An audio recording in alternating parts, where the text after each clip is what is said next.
let's go get as many people here as physically possible, and let's go do something that's never been done before, but so big and so great, and let's do it together.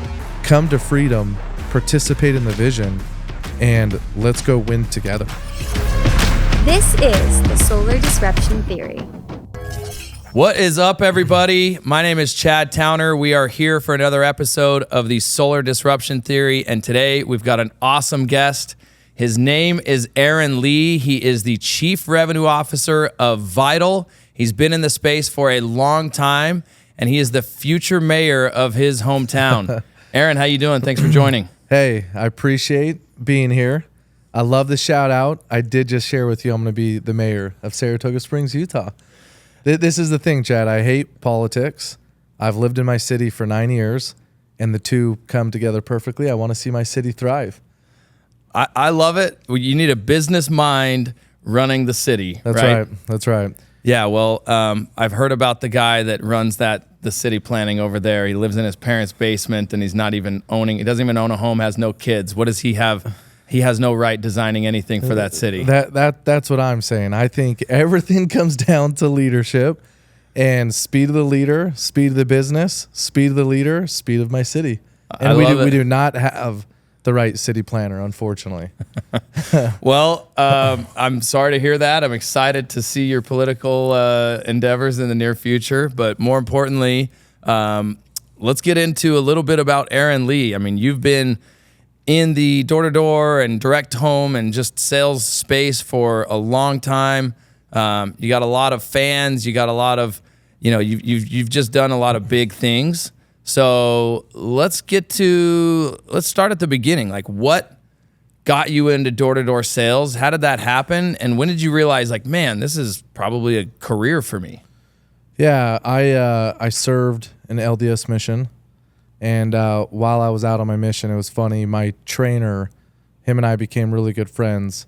And about 2 weeks before I came home from my mission, he's like, hey, you should come home and work with me. My brother's a manager of a door-to-door team. And I didn't have plans when I got home. I thought it'd be cool. I remember getting home, though, and I was only home for a week. And I got home in March, and at the end of March, and the summer started in April. And I'd not seen my family for 2 years. Yeah. And I got home, and my parents were like, what's next? What are you going to go do? And I'm like, look, I have this companion, this friend I met on my mission. Yeah. He wants me to go do door-to-door sales. And my parents were supportive, but they're like, great, when does it start? When are you going to go? And I was like, I can't even imagine. It's in a week. And that they did not like. Yeah. But it was strange. I felt... I like hard things, and door-to-door has changed my life. Yeah. It's now been just over 18 years, and it's wild. I've met, someone I met from door-to-doors who introduced me to my wife. Wow. So if I had not done door-to-door, would have not met my wife. Now we have 3 beautiful children. My business partners I run VITL with all met through door-to-door. I've made, millions of dollars through door-to-door. It's changed my life. Like, I love what door-to-door has provided for me. It's taught me things that nowhere else would have taught me. But, I went all in, 21 years old, went out to my first summer, and it was hard. In fact, I signed up first to be a technician because I didn't know if I could do door-to-door. Like, you were like on the install ops side. That's right. Okay. And I've always been a little bit of, both sides. I've always enjoyed ops and the systems and the processes, but I love the sales side as well. And my first, week out there, the guy who recruited me, I showed up to my summer, and he still was finishing school, so he wasn't going to be there for 2 weeks. So the guy who recruited me wasn't there, and I showed up, and they're like, what are you going to do? I had another buddy that was there that was a technician on the tech side, and he's like, you know what? Just try being an installer while you wait for your buddy. And so I asked him if I could just try sales for that first week. Yeah. And very little training. Went out. It was so hard. Like, I remember watching the guy I shadowed, and he kind of did a door approach, kind of showed me a sell, and then said, do you got it? And I didn't really see a full cell, but went and knocked, got my first cell. And I remember when the tech came to my very first cell I made, he's like, what are we installing today? And I'm like, they just said yes. I don't know. Like, I don't know. And so none of the paperwork was filled out. But that's where it started. Amazing. I know my first 3 months, in door to door, wanted to quit every single day. I always give this advice to people when someone's like, Aaron, tell me what you've learned. What do you love about door to door? What's hard? I'm like, my biggest advice is if I could go back in time, I would tell myself, don't sweat the small things. Yeah. Don't quit. Because when I share what I just did, which is all that door to door has done for me, there were so many moments I should have quit. There were so many moments that I was harder on myself than I should have been when it was hard. Yeah. And my biggest advice is if you're going to play to win, and don't quit. Like, go all in, don't quit. So it's been a journey. Yeah. Wow. No, that's awesome. And congratulations. You said you've had a lot of success, financial success, but you grew up in like central Utah in some sort of a farm environment. I forget exactly. Yeah. What was your upbringing like? So grew up in Provo, Utah. Incredible home. So grateful for my parents. My dad, very old fashioned, very hard worker. He grew up on a farm. Okay. So when I was growing up, he had a mini farm in our backyard. So I, grew up doing our own vegetables, our own corn. Yeah. And my job was weeding the garden. Oh, So hard. And, I'm so grateful for my dad. There were so many principles behind that. I couldn't go play with friends until all of my garden work was done. So, learned how to wake up early, learned how to work hard, stay disciplined. And anytime I would procrastinate actually doing the work, it got even harder. right. So, getting in and actually getting it done, always the best way. But my mom and dad, polar opposites. My dad's very conservative, very quiet. My mom is a social worker. She was a very well-known therapist in the state of Utah, but taught me, communication skills, how to handle, big emotions. But great family. Came from a very, very wholesome, good family. Provo, Utah, born and raised. Same home since I was 3 years old.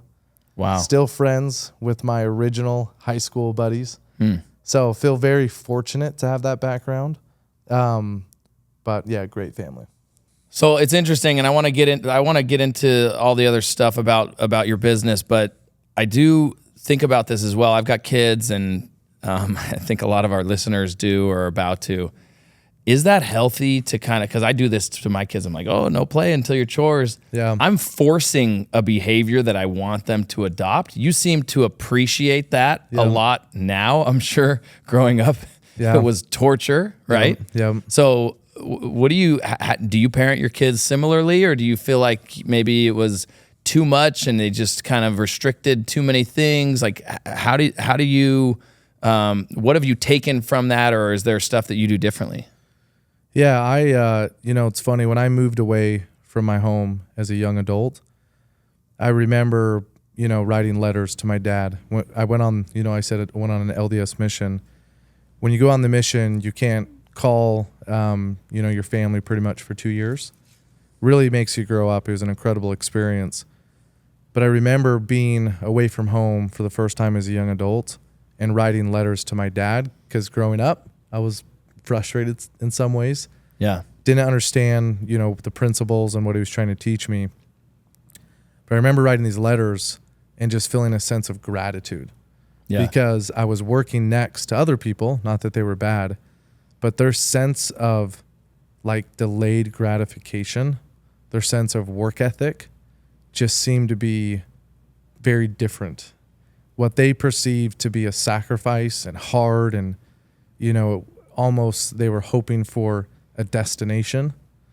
I was approaching hard things different, where this was what it is. Either I'm going to sit and complain about something, or I'm going to get up and do the work. So the way my dad raised me, he's very old fashioned. I think I have decided to approach it the same way with my children. My kids have chores at the house that they don't get paid for.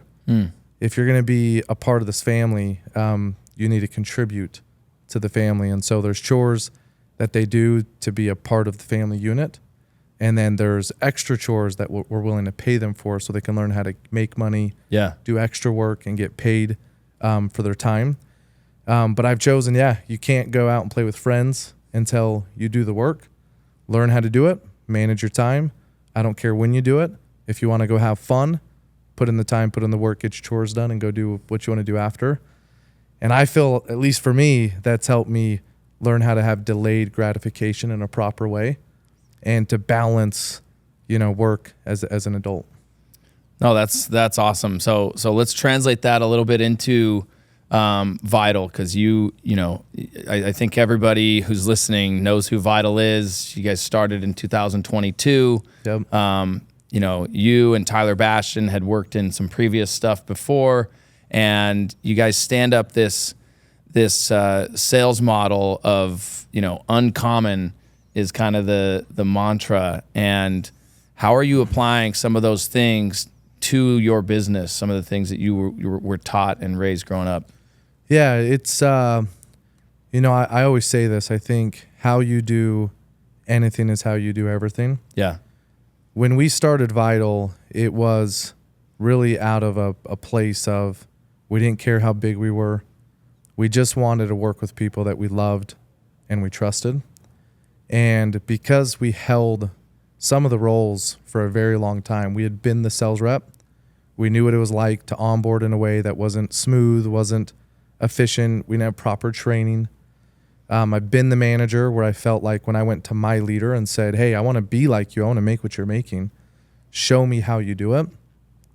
The answer I got, and it made me so angry, which is, look, nobody showed me. I just watched others. So go figure it out, kind of just go work harder. And I feel like that's not leadership. You can't expect someone to know how to go do the job at a high level without teaching them and showing them and giving them a playbook. And so when we built VITL, we felt like we had worked at incredible places. We felt like we had worked with incredible leaders, and we felt like we worked at places that weren't great. So we wanted to build something small and was dialed. And when we say uncommon, just the opposite of what we feel a rep wouldn't want to go through. Yeah. And so we tried to build from onboarding to payroll to our leadership development content in the mind's eye of like what a rep, a manager, a regional, a VP needs to go succeed at a very high level. So the definition of uncommon is just the opposite of what common people do. Yeah. And so at every turn within VITL, it's just how can we, do what 1% of people want but aren't willing to do? And what would that look like in a business? What would an incredible onboarding, training, culture, competition, promotion, structure, standards, what would that look like? And that's what we strive to do. And you guys, I know initially it was started as like a blitz model, right? And you guys use the term grind, but it's like this 10 days, you just go hard for 10 days and then you take 20 days off. And I think that definitely had its niche and it's got its people where it appeals to them. That was the majority of your volume early on. Yep. Right. But now you're doing well over 1,000 deals a month, and you've really grown a lot in just the more local kind of year-round model as well. So what does that dynamic look like? How has that business shifted as you've grown? Yeah. So, shout out to my partner, Tyler Bastian. He's incredible. I mean, honestly, the reason why we came together, I had a really good position at another company. Mm-hmm. Happy, things were good. I was ready for the next step in my own career, which is to take a little bit more control of the process. And Tyler approached me multiple times, actually, when I was at this other company. Come work for me. I got this 10-20 model. Mm-hmm. It's amazing. And a lot of people know VITL just for that model, which is work 10 days, take 20 days off, travel. When we started VITL, we knew we had to have different verticals, different channels. We had to diversify. And so now it's been over 2 years, and we have a few other channels, and one of the bigger ones is our local organization. And at my prior, company I worked at, that was more of my bread and butter. Yeah. How do you go run a really good year-round program? How do you get people to show up to a meeting that they're excited to make an hour drive if necessary every Friday? Right. What does that look like, and how's that done at a high level? And so just like how, when I say shout out to Tyler, traveling solar is not new. Like everyone's been doing that for years. And I mean, in knocking doors as long as I have, most of our travels were random. We would go out on random days. One blitz would be 6 days, another blitz would be 20. Most times it was 5 people to one hotel bed. I say that almost joking, but it was ridiculous. Like it just. I know you're not joking. I've been in sales. We traveling sales isn't new. Right. What Tyler did that was uncommon and world class, he took that concept and he put systems, structure, and processes behind it, where it became something someone can do for a long period of time because it was predictable. Yeah. It was scalable. There was a calendar that was baked out for 2 years. Mm-hmm. So you can plan your weddings, your trips, your family events around. There was standards where if you're going to come on a trip, you can't come late, because if you come late to the trip, it throws off the energy. Yeah, and you missed it. You missed it. And if you're going to be there just for the 10 days, you're committing to this is what I'm doing for my career. I'm actually going to go work 10 days and go be intentful on my 20 days off, whether I'm going to build for the next one or be a better father, a better mother. And so he put culture around it where there was promotion standards, there was competitions that were very clear to go win during the 10 days. Yeah. It was planned out so far ahead. All of the meetings were planned. And so when he started with one blitzing team and it got to, 20 plus, it didn't matter if you went to go visit one team in Florida or another team in California. They were working the same 10 days. They were running the exact same meeting cadence. Yeah. We had it down to a science. On Wednesday, it was our why meeting. Why are you here? What does this look like? On Friday, it was this meeting. And so when you build something like that, it becomes consistent, scalable. You can recruit to it easier. People know what to expect. And when you measure something, you can improve upon. All of the above. And so when we committed to do a local program, people have been running year-round programs everywhere for years and years and years. Right. So we wanted to take the same approach. How do we change it up? First, we called it locals. Mm-hmm. Thought that was pretty cool. Instead of running a 360 year-round, some people call it direct. Yeah. We're like, what could we do to help people buy into where they live? Have you seen that brand, Locals Only? Yeah. Shout out to them. That's a great brand. Yeah. We in the spirit of not trying to copy and being authentic, we love that brand. Locals Only, so good. I get offended every time I'm traveling somewhere and I see somebody wearing that shirt. Yeah. I feel like I don't belong. That's right.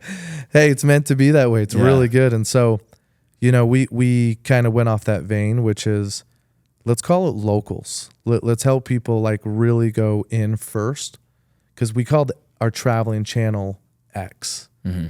What does that represent? What does that stand for? 10 days intentful, 20 days unwind. And then we put a lot of branding behind that. So we're like, if we're going to do it, let's go do it in the same approach. So we call it locals to help people really buy into building that local community of selling solar locally. And then we went deeper, just like we did with X. What does the playbook look like? What does the meetings look like? What day is our new hire orientation day going to be? So when we hire new hires virtually, we know if you're running a team in California or Florida, we do our new hire orientation day on Friday.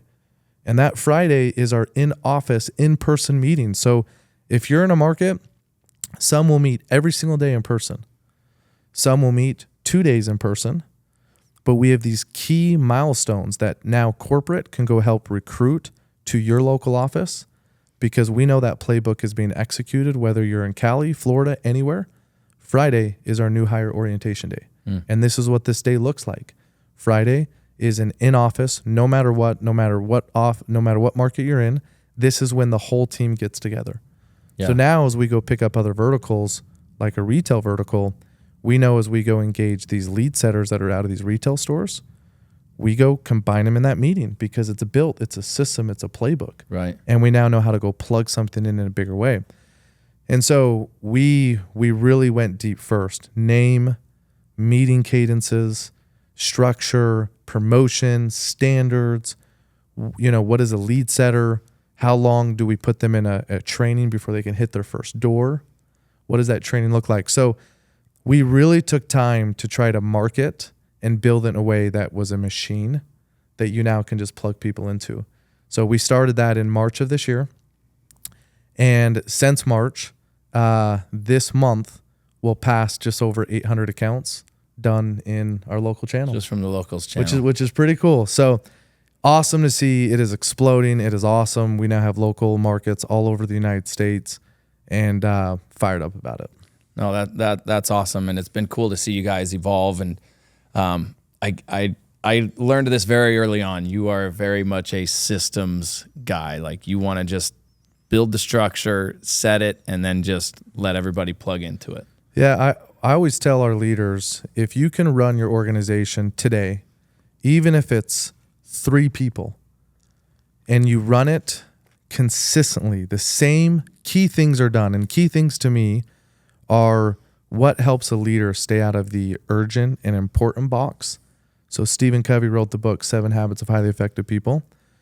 And I've seen this so often with leaders. They get to a place, I've been married 13 years, 3 kids. I love having a family dynamic that I'm proud of. Mm-hmm. But I've learned this the hard way.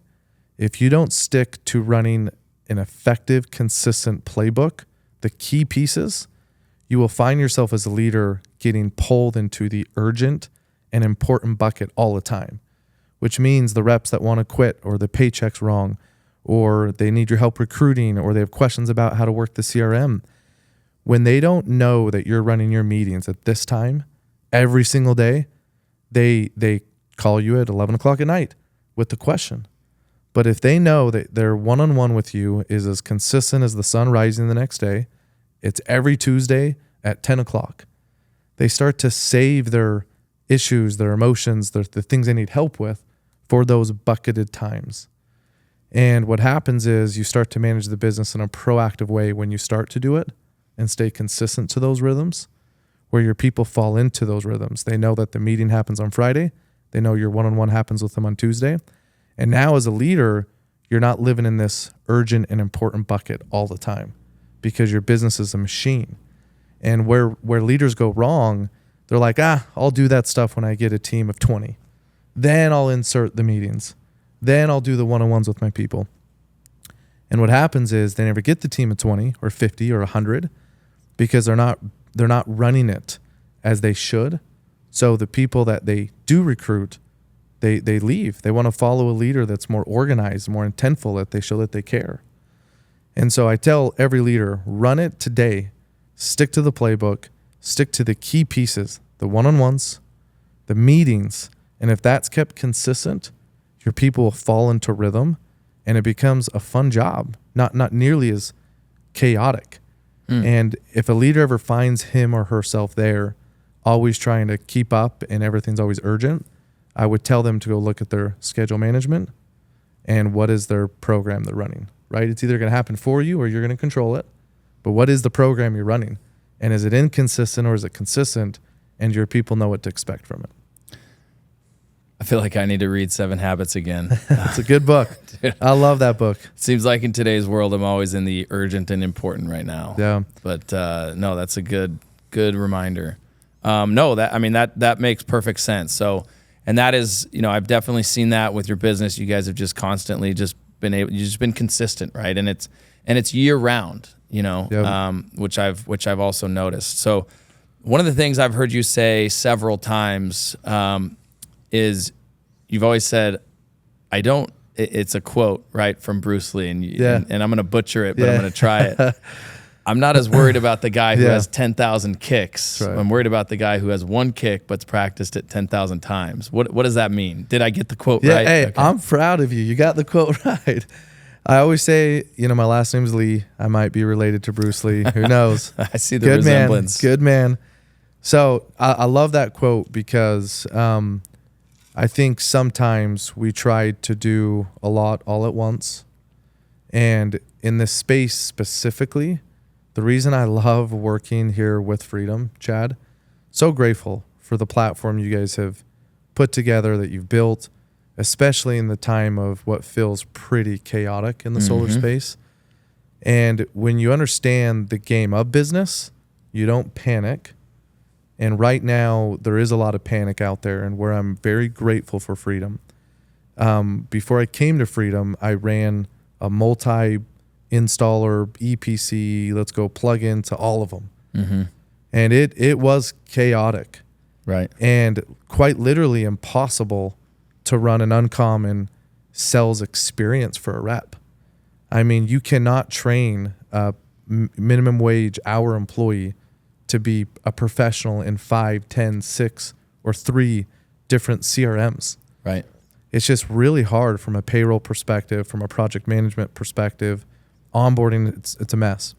And so the reason I love that quote, there's beauty in simplicity. And what you guys have done, it's amazing. You have one system, one process, one portal where all the projects are, one way to manage them. And that in itself is why I love the quote, which is, I don't fear a man that knows 10,000 kicks. I fear a man that knows one kick and has just done it 10,000 times. And so when you come here at Freedom and just put the blinders on, I've always hated that saying, but you commit. You go all in. Yeah. You learn how to work with your Freedom Advantage rep. You learn how to operate in the portal. You learn how to sell the Mosaic loan. You learn how to sell the TPO products we have. You get so good at what our offering is in this one ecosystem. You get so much more efficient with selling it the right way, understanding the warranties, how it works and how it doesn't work, how to set the right expectations of install timelines. And when you stay in one system long enough, then that's when the quote comes to life, which is that person is why I fear that person. They've paid the 10,000 hour rule and they're an expert at that craft. And there's nowhere, in my opinion, in the solar space that offers, and there isn't, the consistency of Freedom Forever. Yeah, no, appreciate you saying that. And it's, I don't know how anybody else is functioning in today's world. I know how we are, and it's like, this is a very interesting time, right? It just seems like there's failure after failure and stuff that's way outside of anybody's control. Yeah. At least, anybody in our circle. But, to be trying to do it in the way that most companies are doing it, with the multiple installers or all these different finance products, and just like focusing on all these different verticals, it just seems like it's very, very, very difficult. And one little thing goes awry, which in today's world, like, there are a lot of things Correct. that are not going according to plan. Yep. It just seems like it doesn't. It's only a matter of time before that just doesn't work anymore. Totally And we're seeing it, and it's unfortunate. So, what are you seeing as a result of all of this? Because, like, I don't think these failures are a good thing for the industry. Like, for sure. There's kids out doing dances in the streets every time a company goes out of business because they're just, I think they're just so competitive that they think that's a good thing. Yeah. I don't think that is the case. Yeah. So how do we navigate this landscape, and how can somebody win? Yeah. Yeah. What I think not a lot of people are actually slowing down and talking about, in most cases, it's always about the red line and the install timelines and how fast is it going to be, and I don't care who the installer is, just get the glass on the roof, get me paid. And it's like, man, I've been doing this a long time. I really care about these human beings, these other people's moms, brothers, aunts, uncles that we are selling to. And we're putting people into a 25-year scenario. Like, I'm a homeowner, and I'm very grateful for a really honest person that comes and convinces me to do something to my biggest purchase of my life, which is my house, and doing it the right way. And so I don't think often enough we don't talk about these people that we are selling to and putting them into a 25-year scenario. Yeah. And it's truly why I am as passionate as I am towards freedom, because I know freedom's actually going to be in business for the 25 years to service these people on what they bought. Right. And so you ask, like, how do we survive it? I've never been in this situation where, because when I worked in Smart Home, if they didn't go with me, there was always typically several others that I felt really good about.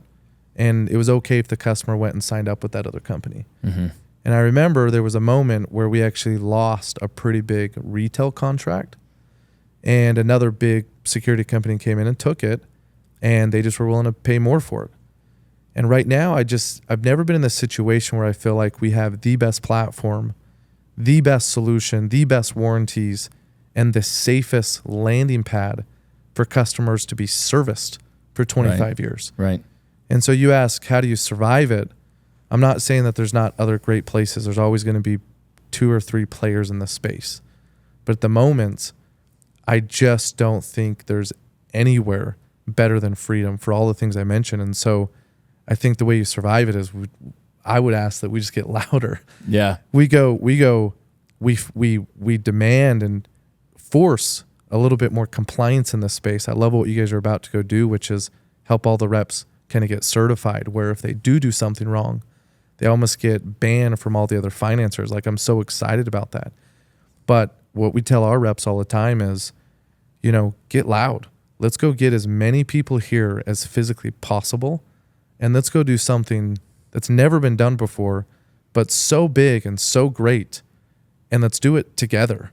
Yeah. And so I would almost say, to survive it, come here. Yeah. If you want to survive it, come to freedom, participate in the vision, and let's go win together. That is what I would say.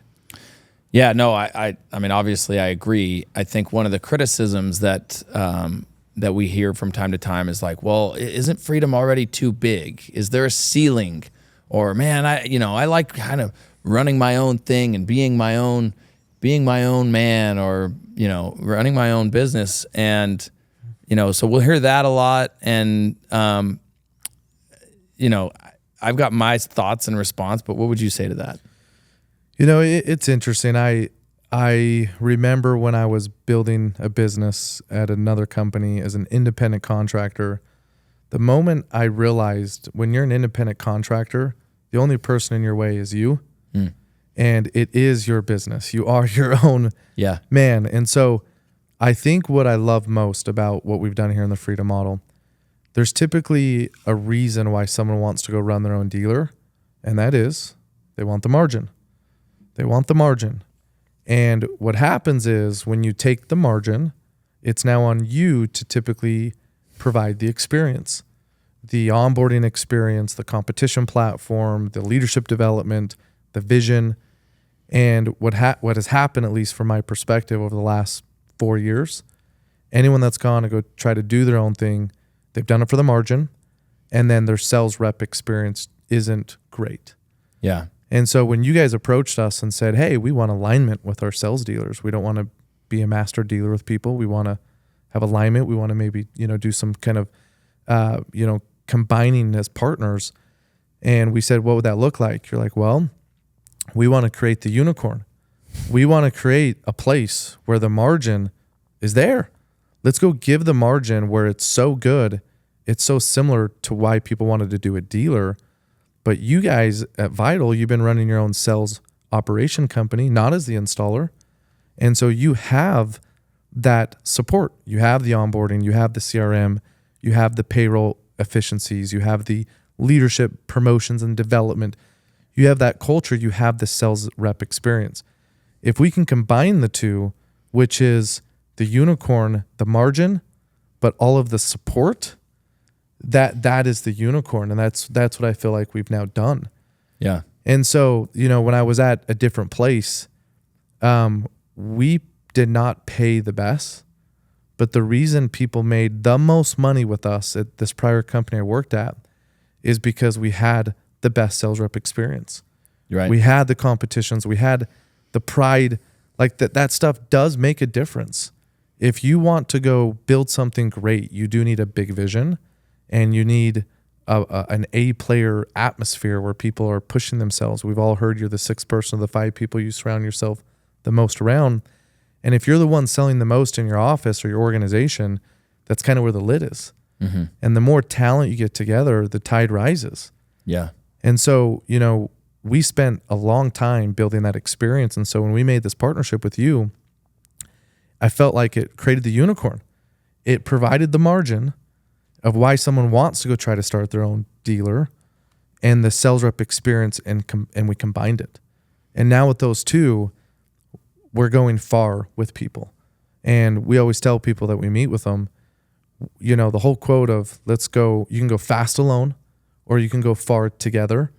That is all we're trying to do. And if we can do it enough times with enough great people, then that far together, that growth is what makes it all work. Yeah. So yeah, I think sometimes we just get in our own way. Go be the man or the woman, where you are with the group you are with, and find a way to go win together. Yeah. And don't try to do it all yourself. Don't get lost in that in some cases. Yeah. The irony is, because I was a dealer, so I know this firsthand. When it comes down, you can get the entire commission stack, but when you have to either pay for the payroll and all the swag and the competitions and the rep experience you're looking for, you either have to do all that yourself, which means the rest of your business will suffer because you're not putting your focus where you should be, which is selling, training, and recruiting. Correct. Or you're paying somebody else to do it. In either case, you end up with probably less money anyway than you would if you were to just plug into a model like the one that you guys have built. That's right. And at the end of the day, for me, I need to use my time in the best way. And I feel sometimes people try to do it all because they can do it better, or they can do it, whatever. And sometimes when you do buy into the mindset of going far together, way more fun, but it's abundant-minded thinking. Yeah. And I'll tell you, I kick myself about this all the time. When we first met, Chad, you're like, look, I would give all of my business away if I can only keep 1%. It would still be worth it to go in business with, Brett Bushy and what you guys are doing. Yeah. And I'm like, that is so weird. I'm like, that is a bold statement. And to be fair, you didn't know Brett at the time. I didn't know Brett. I barely met you for the first time. Yeah. I didn't know Brett. I didn't know you. And,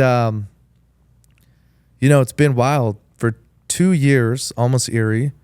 No one's perfect, obviously, but I admire his, energy, his tenacity towards winning and doing it right and ethical, driving margins down, getting people to save money for going solar. It's been very inspirational. But 2 years ago, things were really good. Yeah. There wasn't this turmoil in the industry at all, not to what it is today. Right.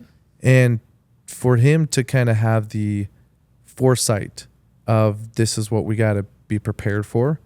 We got to do certain things now, if this did come, to be prepared and to avoid these dangers. To watch it happen now, it is pretty crazy. And if I only knew, I would have taken the 1% for the growth and the things that have come. And so I've just learned a little bit to get my own pride in check in some cases. There's things I feel like I've gotten really good at, but everybody needs a community. And when I look at who I am today as a man, I didn't get to where I am as a person without my community.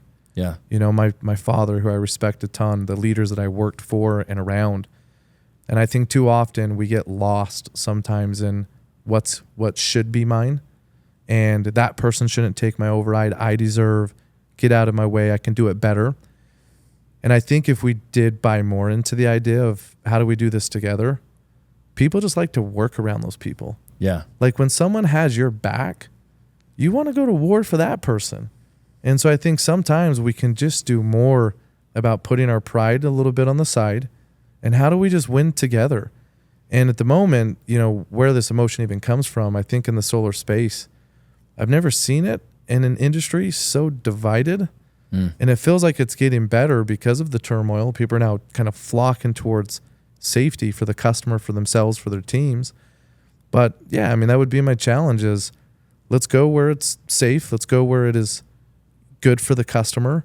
And then let's put the blinders on and go do something so incredible for this space because it needs the right people to do it.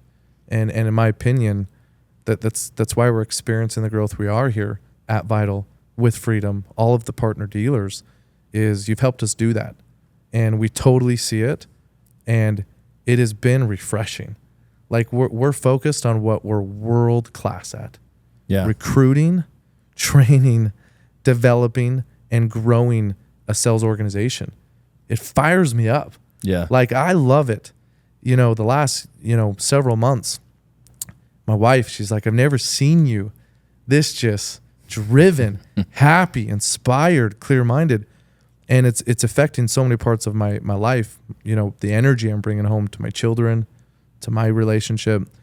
It's fun. It's a very, very, very fun time. And I'll tell you, I always talk about this. This is the number one lesson that I've learned from door to door. Number one lesson.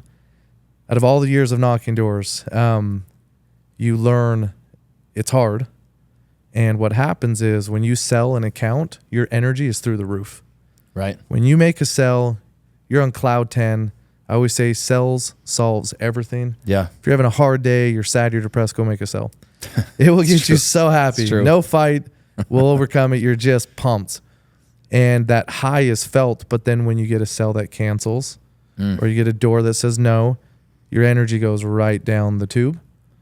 And throughout the years, I learned, whoa, when I can just maintain a level state, a good frequency, just a good level of energy, regardless of circumstance, I go sell 100 or I sell 0 or something hard happens or something good happens. I don't get too high with the highs. I don't get too low with the lows.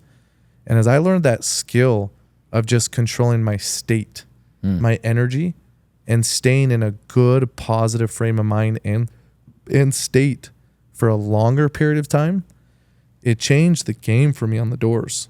But when I say it's the greatest life lesson I learned from the doors, when you now apply that to your life, your everyday, how you show up to your date night with your significant other, how you show up when you are tired at the end of the day and your son wants to play basketball before bedtime, how you show up to the recruiting conversation you're about to have and something good or bad happened, when you can learn how to truly control your energy and your state, again, people want to be around those people that they're just, life could be good or bad, but they see it abundantly and they're happy.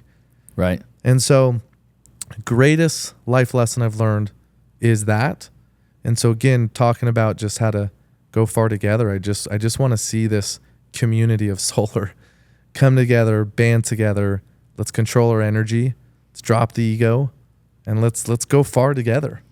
Yeah, no, I've certainly seen that. It's a big takeaway.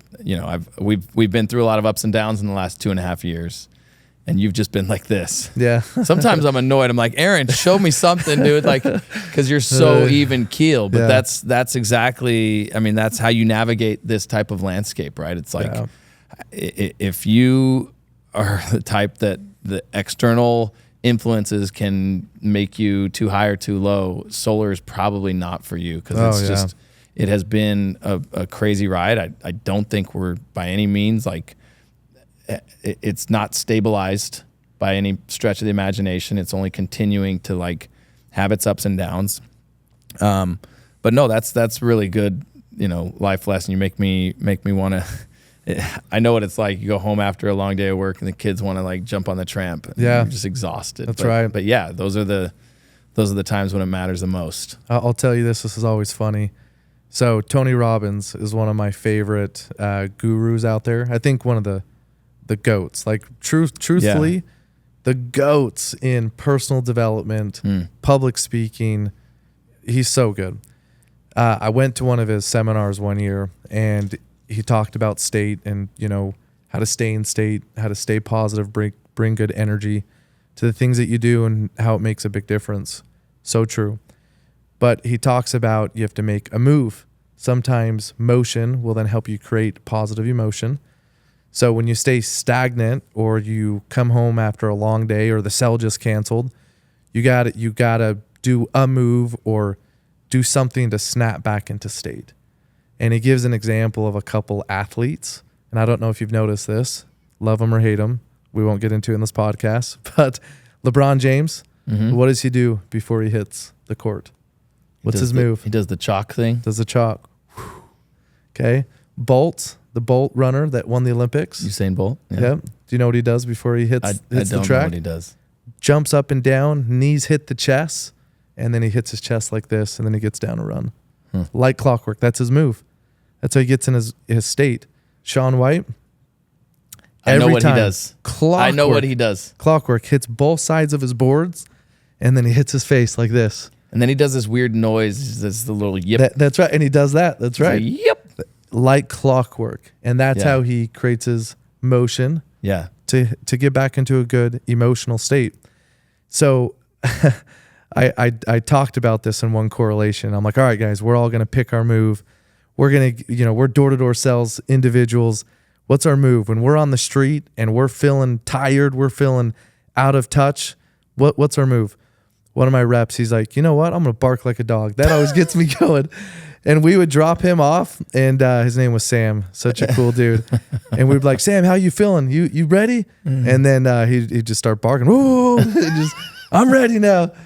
So, yeah, I always say that and joke about it. But when you can control that energy and figure out a way to pop back into it, whether it's a move, it's barking, man, it will change your life. Like, there are so many moments. And when you learn this, when you knock doors and you bring good energy to that next door, it changes your outcome completely. Yeah. People don't buy off of you because, especially at the beginning, if they don't like you and they don't trust you. Yeah. And people don't want to talk to a Debbie Downer or someone that just, has that bad energy. Somebody who hasn't been barking within the last 20 seconds. Hey, don't knock it till you try it. It's actually amazing what it does. I'll watch you next time when you do it. I'll do it at our next meeting. You'll be like, I know what he's doing. I know what he's doing. So, yeah, I just, man, that's been an incredible lesson. No matter what you show up to, control the energy. Yeah, no, I couldn't agree more. I'll have to come up with my own move. You'll have to show me. I would think it's like a flock of the hair, something like that with Chad. Hey, that'll work. I missed the long hair. That'll work. I was going to say it. Thank you. I missed that. Thank you. Likewise. Likewise. I did shave, actually. That's more of a sad thing, but I shaved. But I would be curious if there ever was a tally, a vote. Would people like Chad with his hair? Long hair back? Or do they like the short hair? It was a good look. Daniel, you probably have a few pictures back when I had my longer hair. I couldn't get out of that ugly phase. Yeah. I couldn't push through, so I just gave up. I thought it was good. Last thing I want to ask you, because I know you're big on leadership. I know you read a lot of books and you spend a lot of time, kind of developing your own self and then also other leaders around you. Like, what are some of the big philosophies or leadership nuggets that you'd like to share with the rest of the audience? Yeah, man, this one means so much to me because, I think everything comes down to leadership. The way a home is led, the way a country is led, the way a company is led, the way an office is led, and then ultimately the way your personal life is led, because you don't need a title, manager, or leader to go lead a responsible, productive, effective life. And until you can start to lead yourself, you're not ready to lead others. And so I always tell people to first focus on yourself. How do you lead yourself effectively? How do you eat the right things, wake up on time, set the goals, do what you say, feed the mind, read, progress. Like, once you're there with some of the basics, people then want to follow you. Yeah. And, one thing that I said this at the beginning that's always meant a lot to me, the leader I followed for a long amount of time, I would always go to him and say, dude, show me how to do it. And it did frustrate me when the answer was just figure it out. Yeah, go work harder. Yeah. And you know, a lot of people, if you go look at surveys and studies and it's like, why'd you leave your company? What happened? Most of it comes down to they didn't feel appreciated and they just didn't like their leader. They didn't feel like the leader invested into them. They didn't listen to understand, and they were almost taking that title as a way just to take some money while it lasted. And if you don't know why you are leading people, it will eat you up, spit you out. You will be in the urgent, important bucket all the time. If you can fall in love with leadership, which is doing it the right way and doing it for the people you serve, nothing feels greater. Maxwell says it's the greatest calling that exists. And I totally agree. We're fathers. How we lead our children, like there's nothing more fulfilling in doing that in a way that we feel is effective.